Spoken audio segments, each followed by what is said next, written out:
Lynn Cannon had promised to meet her ex-husband Paul one last time to finalize their car paperwork. A simple 15-minute errand that should have been the final chapter of their failed marriage. But in his suburban Perth home on December 15, 2022, the man who once vowed to love her would stab her 7 times in the chest with kitchen knives while her family desperately called 911. 3 times, and police took over an hour to arrive as Lynn screamed and fought for her life in the darkness. If you're drawn to stories that expose how the system fails domestic violence victims and how jealousy can turn love into murder, make sure to subscribe and hit that notification bell. You're about to hear a story that changed Australian law forever. But let's go back to where it all began. December 15th, 2022 started as an ordinary summer day in Perth, Western Australia. Lynn Cannon, a vibrant 51-year-old mother of 2, was looking forward to closing one final chapter of her past. After 2 years of separation from her ex-husband Paul Anthony Cannon, she had finally moved on with her life. She had started a new relationship, something that brought light back into her eyes after years of what her family would later describe as coercive control and emotional abuse. Her sisters noticed the change in her. Lynn was laughing again, making plans, living instead of just surviving. That morning, Paul had called Lynn about transferring the ownership of a car they still jointly owned. It was one of those tedious loose ends that divorce leaves behind, paperwork that needs signatures, documents that need to be finalized. Lynn agreed to drop by his home in Lansdale, a quiet suburb in Perth's northern corridor, to handle the transfer. It seemed simple enough. She had been separated from Paul for 2 years. Surely enough time had passed for things to be civil, for them to handle this last piece of business like adults. What Lynn didn't know was that Paul had only recently discovered she was in a new relationship.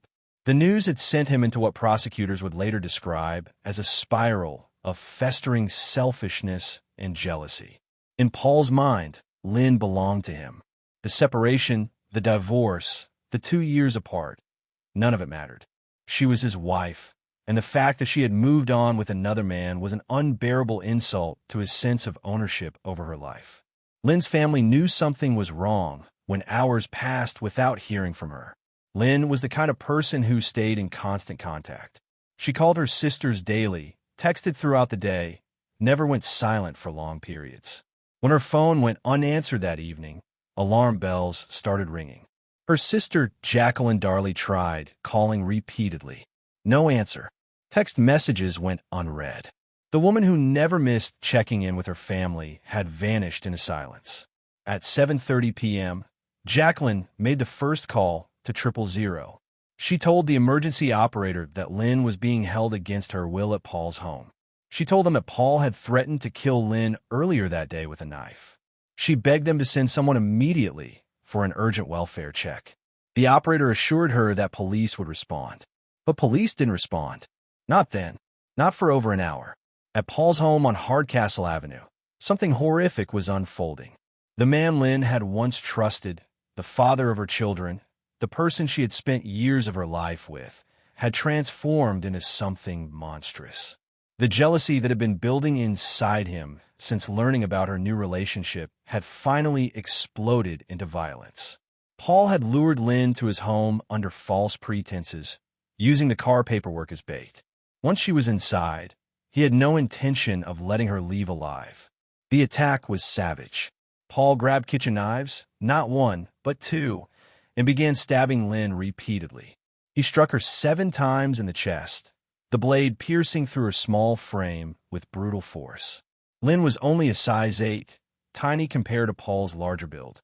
She fought back desperately, receiving defensive wounds on her arms, legs, hands, and chin as she tried to protect herself from the onslaught. But there was no escape.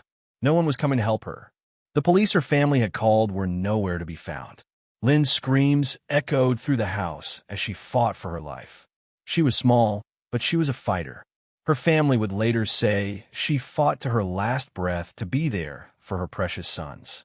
But fighting wasn't enough. Not against a man consumed by rage and armed with weapons. Not when help was over an hour away.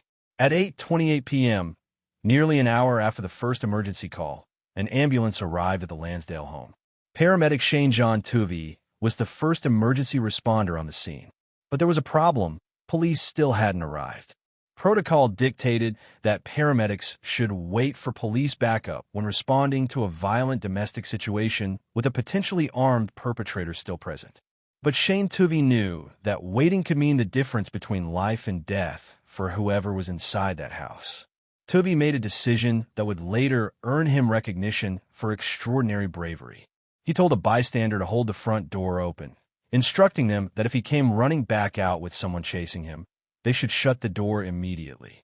Then he entered the house, knowing a knife-wielding man might still be inside.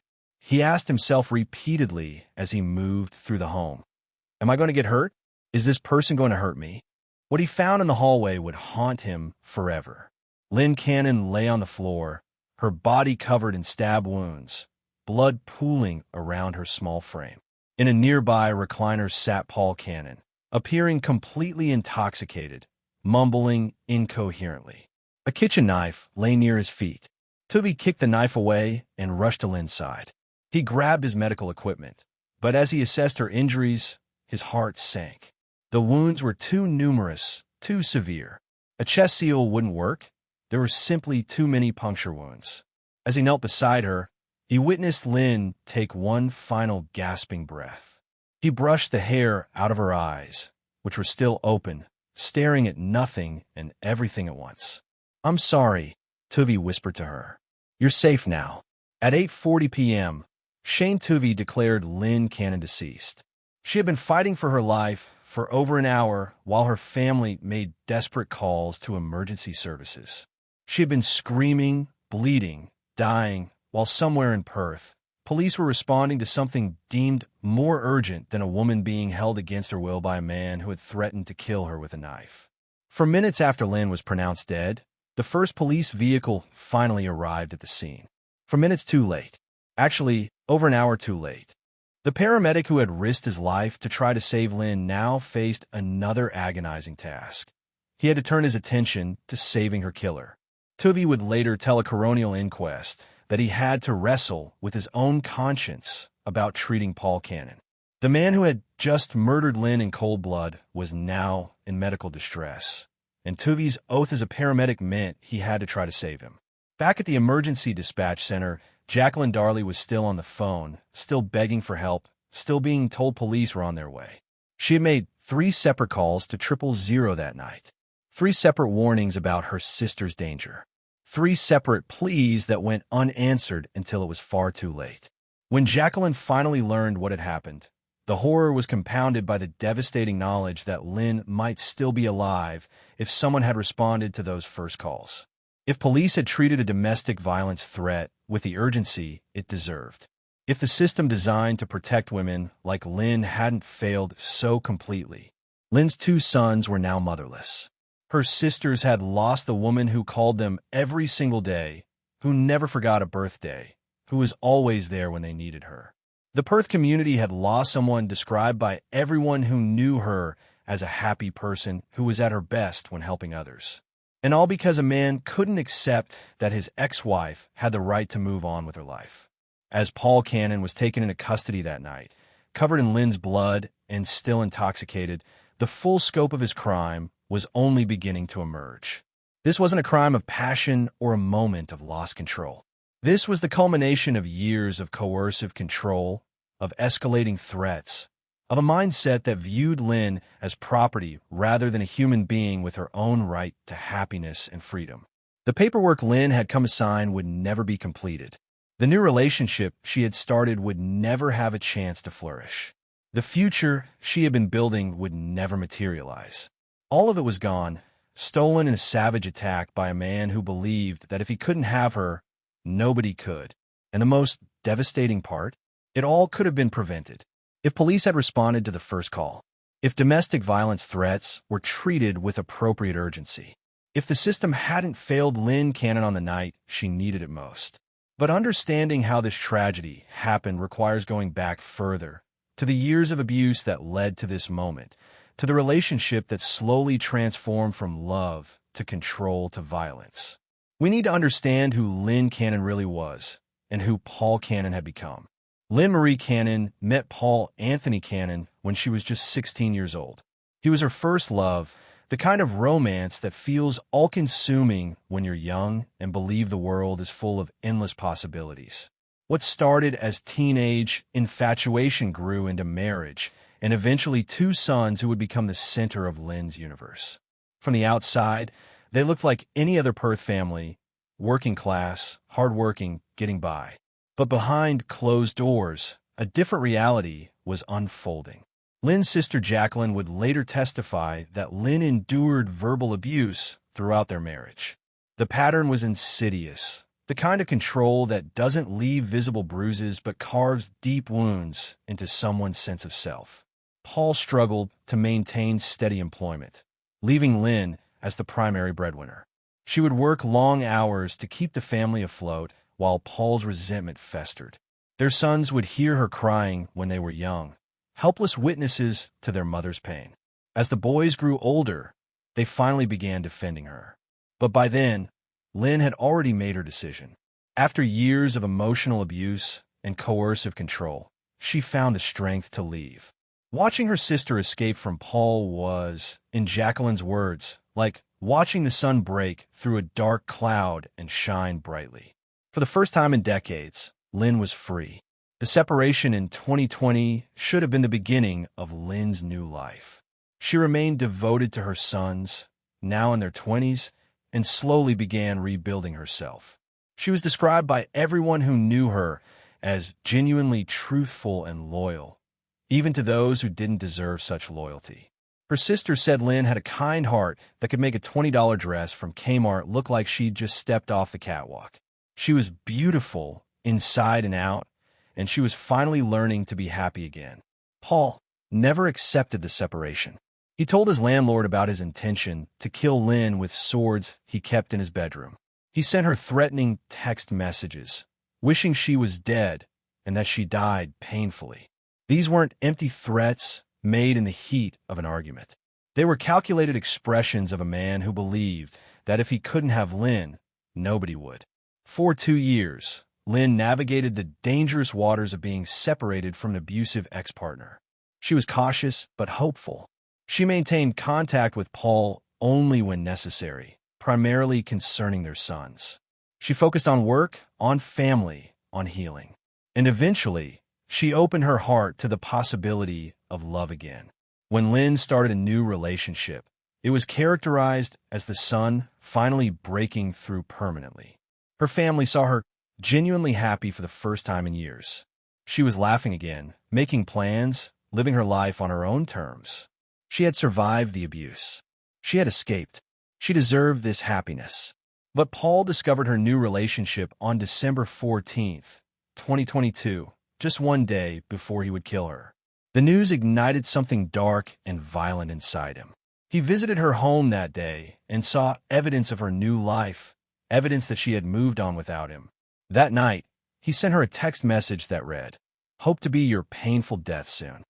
The next morning, Paul went to Lynn's home and brandished a knife at her. It was a clear threat, a preview of what was coming. But Lynn, with her kind heart and perhaps believing she could reason with the father of her children, agreed to meet him later that day at his home to finalize the car paperwork. It was a decision that would cost her everything. Paul's festering anger, jealousy, and selfishness had finally reached its breaking point. He had lost control over Lynn, and in his twisted mind, there was only one way to reclaim that control. That afternoon, he lured her to his home under false pretenses, and when she arrived, he was ready with 2 kitchen knives hidden and waiting. Lynn walked into that house believing it was just paperwork. She walked in as a woman who had survived abuse and built a new life. She never walked out. The hours between Lynn's arrival at Paul's home and the paramedic's discovery of her body remained shrouded in horror. What is known paints a picture of escalating violence, desperation, and a system that catastrophically failed to respond when seconds mattered most. At 7:30 p.m. on December 15th, 2022, Jacqueline Darley made the first of 3 emergency calls to 000. Her voice was urgent, filled with the kind of fear that comes from knowing your sister is in mortal danger. She told the operator that Lynn was being held against her will at Paul's Lansdale home. She explained that Paul had threatened to kill Lynn with a knife earlier that day. She begged for immediate police response for an urgent welfare check. The call was logged. The information was recorded, but no police were dispatched. Inside Paul's home, Lynn was fighting for her life. The man she had once loved, the father of her children, had transformed into her executioner. Paul wasn't acting in a moment of blind rage. This was calculated violence fueled by what Justice Stephen Hall would later describe as festering selfishness and jealousy. He had discovered Lynn's new relationship just one day earlier, and the knowledge that she had moved on, that she was happy without him, had pushed him past the point of reason. Paul attacked Lynn with 2 kitchen knives, stabbing her 7 times in the chest. Her small frame, barely a size 8, stood no chance against his fury. But Lynn didn't give up without a fight. Defensive wounds covered her arms, legs, hands, and even her chin, evidence that she desperately tried to protect herself, tried to survive, tried to make it home to her 2 sons who needed their mother. The house on Hardcastle Avenue became a nightmare scene. Lynn's screams echoed through the rooms as she struggled against her attacker. Blood spattered across the hallway floor. Kitchen knives, ordinary household objects turned into murder weapons, flashed in the summer evening light. And through it all, Paul continued his assault with methodical brutality. At some point during the attack, Jacqueline called 000 again. Still no police response. The minutes ticked by with agonizing slowness. Lynn was bleeding, weakening, dying. Her family was calling emergency services.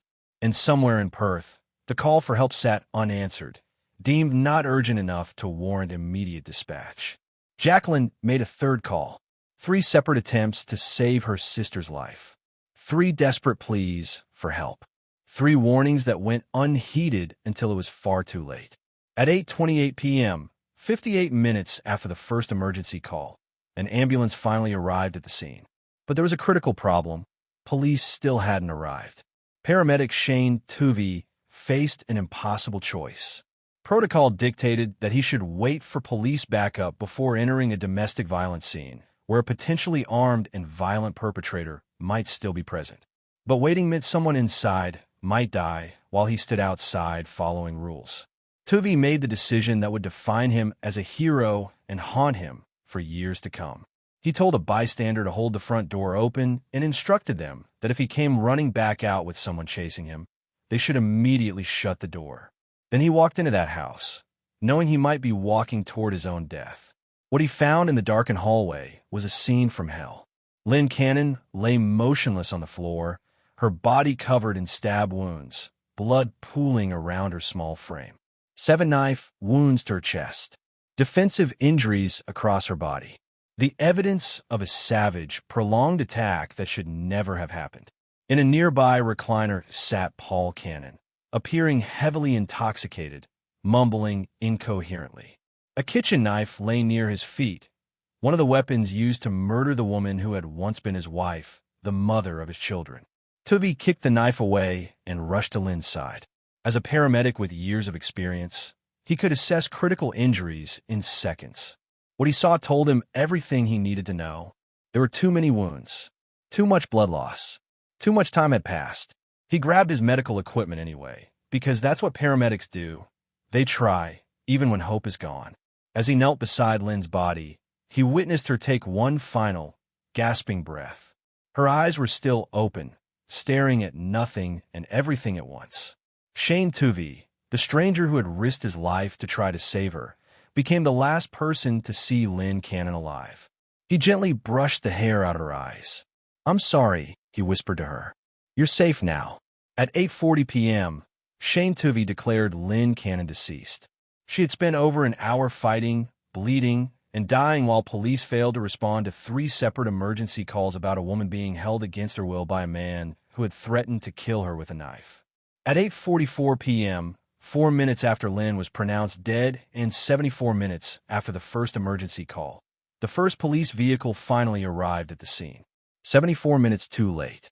Lynn's family, still on the phone with emergency services, still begging for help, still being told that officers were on their way, would soon learn the devastating truth. Their sister, their aunt, their mother was gone, and she might still be alive if someone had just responded to those first desperate calls for help.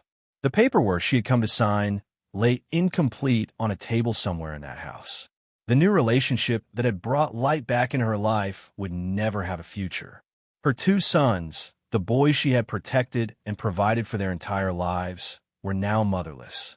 All because a man believed he owned her, and when he discovered he didn't, he decided no one else would have her either. And Paul Cannon, covered in Lynn's blood and barely conscious from alcohol, was about to face justice for what he had done. But justice, when it finally came, would be cold comfort to a family destroyed by violence and a system's catastrophic failure to protect one of its own.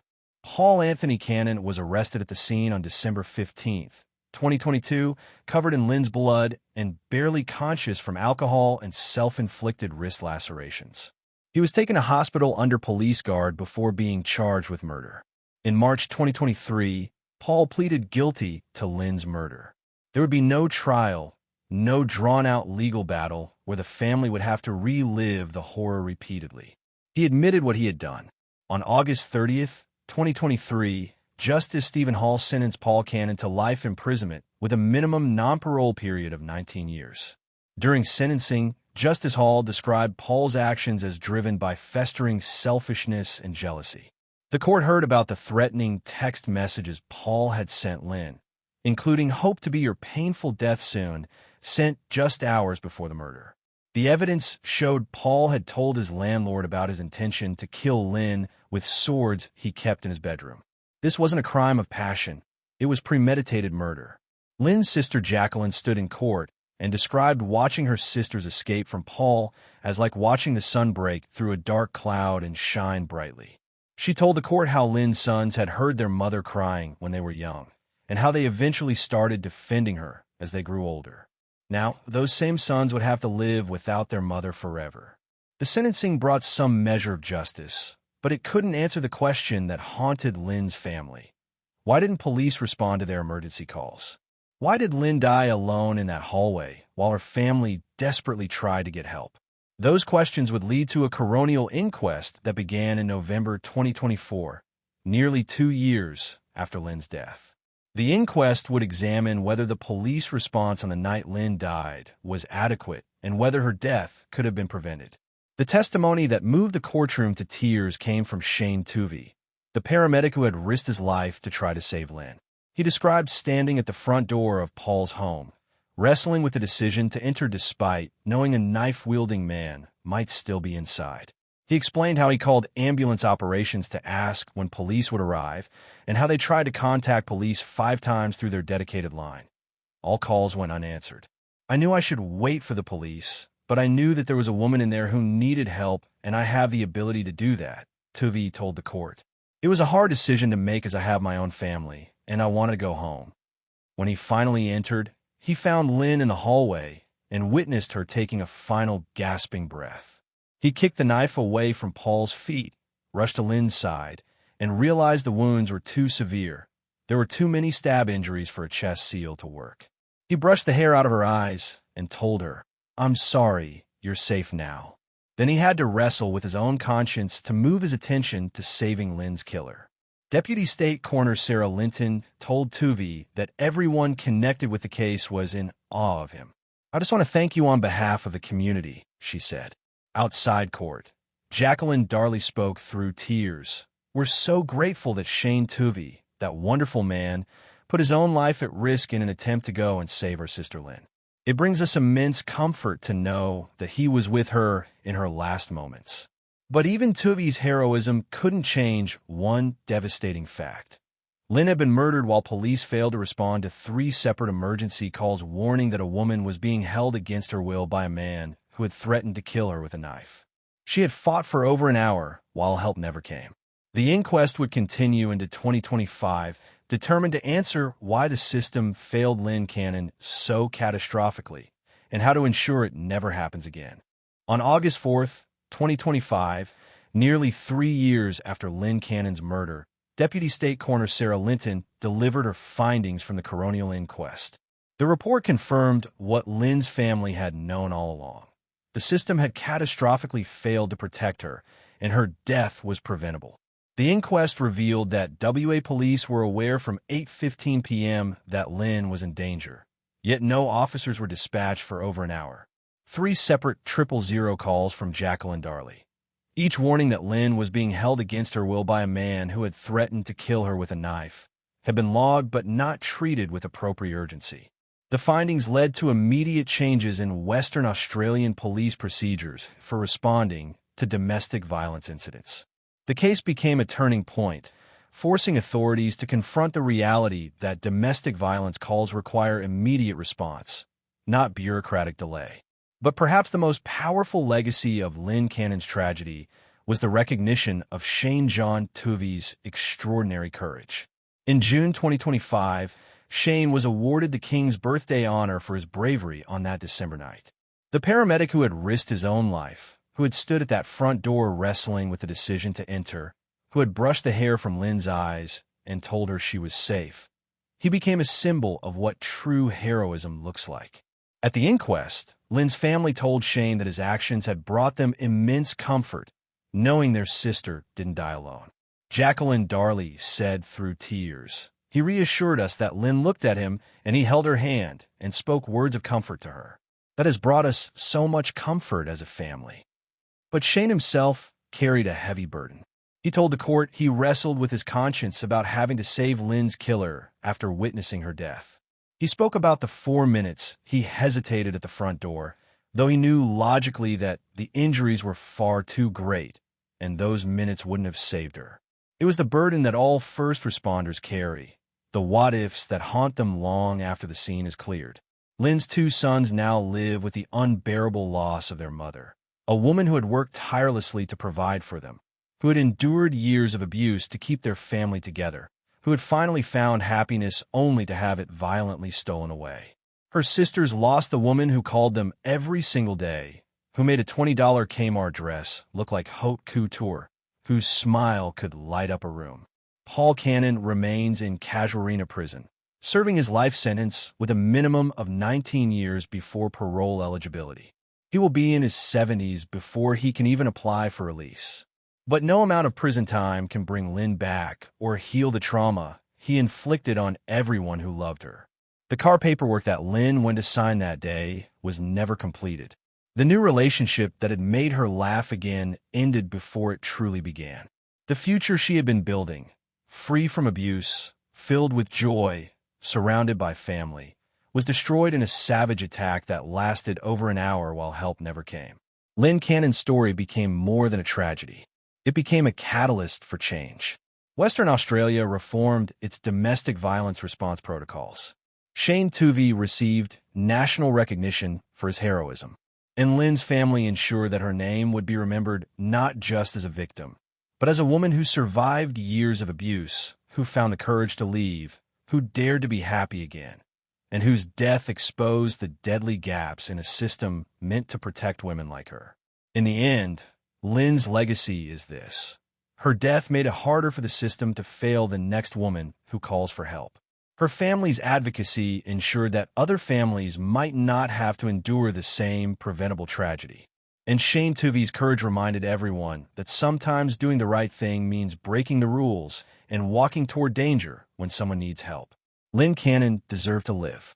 She deserved the happiness she had finally found. She deserved a system that responded when her family begged for help. She didn't get any of those things. But because of her story, maybe the next Lynn Cannon will. Her name was Lynn Marie Cannon. She was 51 years old. She was a mother, a sister, an aunt, a friend. She made people laugh. She worked hard. She survived abuse and found joy again. And she should still be here today. Remember her name.